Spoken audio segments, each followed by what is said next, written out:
My name's Jessamy and I'd like to say a big FU to Tweed Milbank, who tried to trick me into paying them to do something that I could do myself for free by filling out a single form.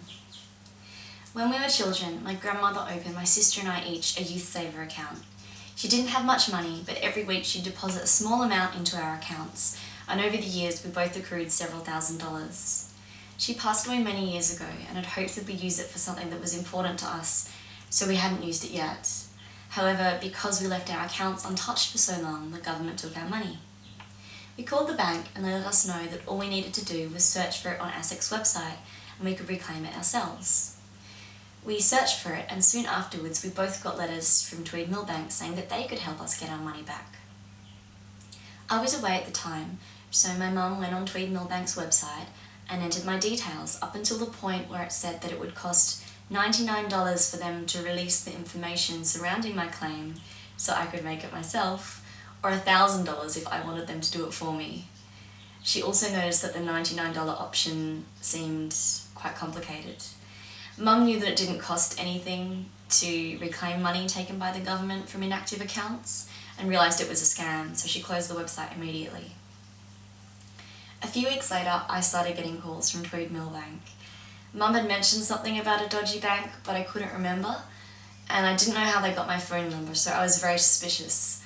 And I was even more suspicious when I googled them and noticed that their website didn't look all that legitimate.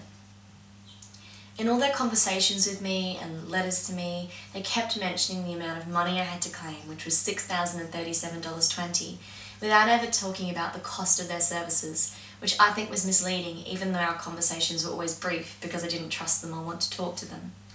Still, the way they kept repeating that amount of money to me seemed designed to make me switch from making a rational decision about the services that were being offered to being in a more emotional mind, possibly more gullible and excited, and therefore likely to accept their help. I stopped returning their calls and spoke to my mum about it, and she mentioned their fees, and only then did I realise how dodgy they were.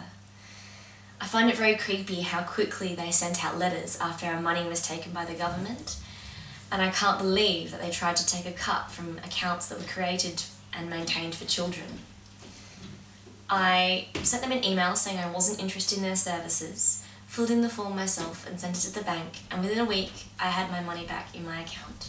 So sorry, Tweed Milbank, but my grandmother saved that money for my sister and I, and we'd like to keep it.